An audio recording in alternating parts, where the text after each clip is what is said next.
Thinking things through.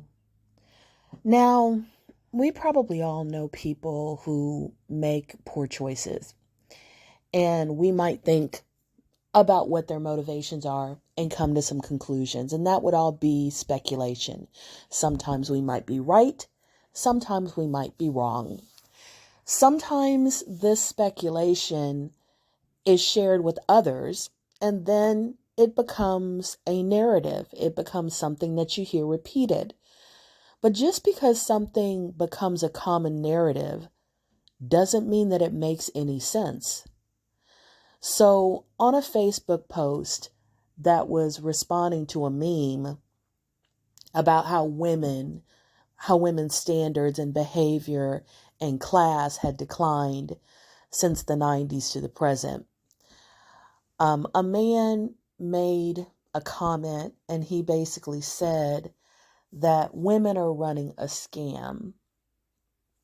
And their scam is to get pregnant, kick the good guy out, get government benefits, and move in some bum or some kind of criminal.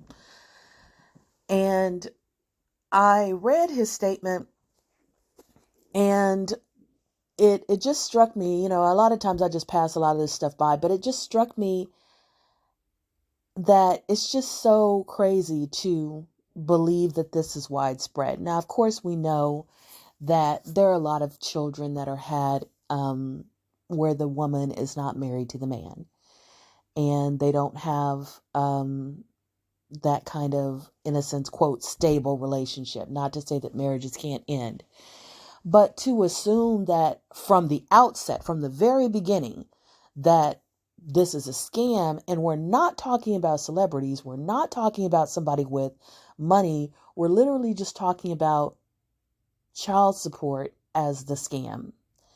I've already made a meme before about how child support isn't very much and women can't get rich off of it again unless they have a celebrity or some kind of billionaire that was the father of the child, because the average man is not making very much, and child support in many states is about 20% of his income.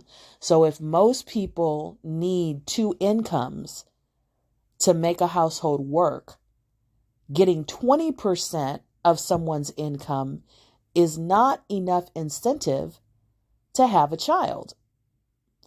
And welfare benefits have been changed in many states to where they've been cut back, to where they've been cut off, to where there are a lot of stipulations on them. So there is not the kind of guarantee that some people might have experienced in the 70s or 80s or earlier generations, when it seemed accessible to most people and it seemed to last for generations.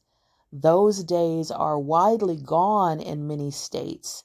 So it just seemed really far-fetched that this person would think this. And since that was going through my mind, I just thought that I would just respond to him about what it would take to go through all of this. And I don't even think I have time in the next, before this cuts off, to kind of go through all of the risks and all of the inconvenience to have a child, to possibly get $430 a month, which is the average child support. And 30% of people who are owed child support get nothing. So you could go through all of this having this child and get zero, nothing, nada, zilch, not one dime, not one red cent. So start off, number one, you have to have unprotected sex, which means you have to risk possibly an STD that could unalive you. Number two, you have to risk childbirth that could unalive you. Number three, you have to risk gestational diabetes, preeclampsia, hemorrhage, a placental abruption. All of those could unalive you. Number four, you're going to get morning sickness most times. So you're going to vomit daily in the morning or all day up to 9 months because every woman is different. You're going to have, number 5, nipple pain, sensitivity to smells. Some women faint for up to the first 3 months. Number 6, you're going to gain at least 20 pounds. You're going to carry the equivalent of a watermelon on your bladder and organs 24/7 for at least 4 months once the baby starts to get to that size that I'm talking about where you're really feeling the weight of the baby. Number 7, you're going to have your feet swell. They possibly could change your shoe size. That will never go back in some cases. You're going to be more affected by heat. You're going to be constantly hungry. You're going to be constipated. You're going to have heartburn. You might have insomnia. You might get acne. You might even develop dark patches, what's called pregnancy mask, on your face. Number 8, you're going to get stretch marks, and your body will likely never fully recover, and it'll take 2 years after birth for your hormones to return to normal. Number 9, you're going to go through postpartum, which could be mild, all the way up to requiring extended hospitalization. Number 10, you'll go through between 2 and 48 hours of labor, and your womb area may split and have to be sewn back together. And if you have a C-section, you're going to wear that C-section scar for life unless you get it removed in some kind of way, plastic surgery, tummy tuck, whatever. Number 11, you won't be able to have any physical intimacy, penetrative intimacy for 6 weeks after childbirth, or you could get an infection that could unalive you. Number 12, your breast will ache and leak, and you'll have to wear breast pads. If you breastfeed, you're going to have to feed or pump probably at least every 6 hours, or your breast will feel like concrete and ache, and your nipples can crack and bleed from breastfeeding. Number 13, childbirth and pregnancy visits are expensive. Unless you're completely on government assistance, a pregnancy can cost about $15,000, with $3,000 being paid out of pocket by the mom. Number 14, the average cost of daycare without government assistance is about $7,000 per year. That's about $555 monthly. That's $120 more monthly than the average child support payment.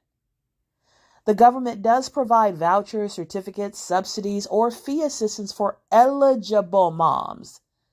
And the help is limited by income and specifies the number of hours caregivers work or can attend school each week. And there are also age requirements, and it also specifies what center you have to use. And then number 15, this child is going to require food, clothing, shelter, time, attention, discipline, doctor's visits, staying up with them in the middle of the night, daily monitoring until they're at least 18. Now, again, I already said that there are women who will have a child thinking things through. Now, we probably all know people who make poor choices.